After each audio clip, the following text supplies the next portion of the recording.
co-signing is? So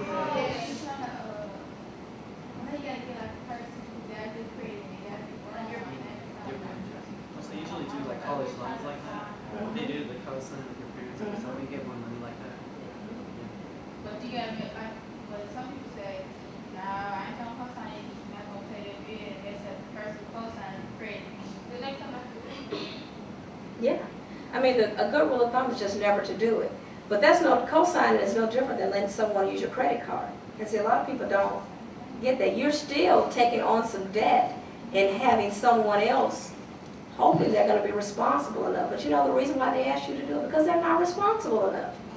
They're not responsible enough to have their own. So they're asking you to put your integrity. So that's just like putting your name on somebody's bond to get out of jail. Absolutely. Absolutely. They're going to use your characteristics, your integrity, your good name, because they have failed previously to put those things in order. So do you all understand that? There's a reason behind it. So if they don't have the ability to do it, then why should you put yourself in that position? It doesn't make sense. It ruins friendships.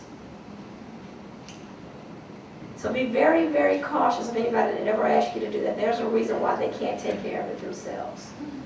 The only thing that I say that co-signing is good for is a husband and wife who are purchasing a home. Outside of that, it's not a lot of times that you'll get a lot of agreement from me when it comes to co-signing. Not even for children. You know, and that's probably really, really tough. I do have 2 kids. I will never co-sign. I would rather buy them something and give it to them. Is that your little baby? No, that's not. That's my niece, actually. But never co-sign, never. Don't even ask someone to do that because, like I said, it can really ruin the friendship or relationship. Okay? Any other credit score, credit report, questions or comments? Yes, ma'am. You say that, you know, not to ask anybody to co-sign for you, but say, for instance, you know, somebody that doesn't have enough credit history and needs a co-sign. What would you say about that? Okay, why do they need? It depends on what they need it for. Say, for instance, you get in an apartment. Okay. And sometimes it is like that because they do check on people's credit. And depending if, like, most of the time, most people don't have a lot of credit history and they need a co-sign. Okay, well, 1 or 2 things there. You always have to look at the circumstances because every situation is not going to be the same. And there are various reasons why people don't have a good history. But what I will say is this. People need to be prepared and equipped when they're talking about getting an apartment. Right. Part of being equipped and prepared to do that is being mature enough to do those things that puts them in a position to where they don't need to have a cosigner. Because for me, it's part of maturing. Okay? Like I said, there are special circumstances in the event, you know, there are various things that happen. People have to find another place to live and things like that. But the majority. Or in the event of someone who's 18 and 19 years old. And let me tell you something about even some of the apartment complexes. They say that you have to have a credit history. You really don't even have to have a credit history to buy a home. So some of the stuff you need to, with the market right now, I don't know. But some of this stuff, you call their bluff. Call their bluff, you know. Now the mortgage lending industry does not require me to have credit. What they do want to know is if you have some other, what they call compensating factors. Okay? Don't let people bully you into doing something that you don't have to do. But you're going to have to do the homework to know what that is. Okay? But a lot of times these people, they have another motive. They have another motive. Okay? And how do you build your credit? Well, you have to determine what you need it for. First of all, like I said, the only time that I'm an advocate of credit is basically when you're purchasing a home. And you don't need credit to purchase a home. Okay?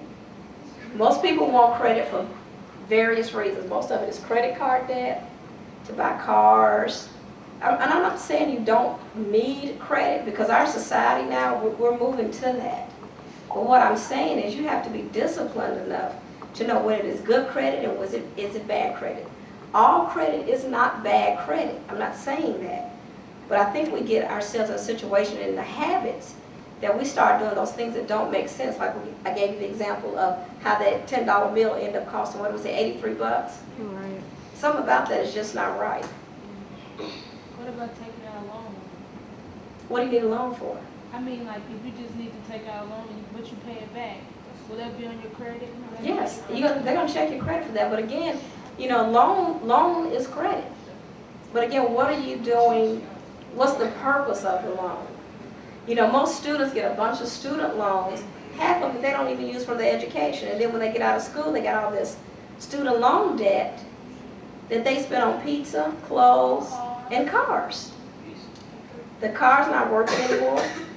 The pizza's long gone. You know that.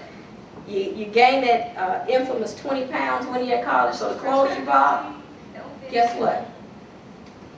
They're out of style and you can't get in them. But you got $40,000 and your education cost you $4. What about that makes sense? Absolutely nothing. I have a question. Now, when you start your credit score, like what level do you start? Like you start from the bottom, or do you start at 900 and? You know, that's a good question. That's an excellent question. And I really don't know the answer to that. Fair Isaac, who is the people that really came up with the credit score, I think it was in the early 1900s actually. I think it was like 1938 or something like that when they actually came up with the credit score. And for years they kept it a secret. Just up until, I would probably say in the last 5 to 10 years, you didn't even know you couldn't get your credit score. I mean, some of us older people remember that. I don't know if the gentleman here is old enough to remember that. But a credit score was a secret. Nobody would tell you what your credit, they would just say denied or approved. But they wouldn't tell you what your credit score was. They may tell you had a low credit score or you had a good credit score, but it's just been here recently that we've been able to actually get what it is.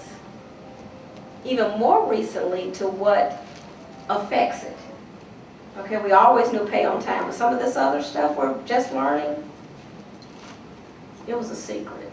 So to answer that question, I can't answer it because I don't know where you start in the spectrum, because there are other things other than credit history that are involved. They even look at how long you've lived at your place of residence,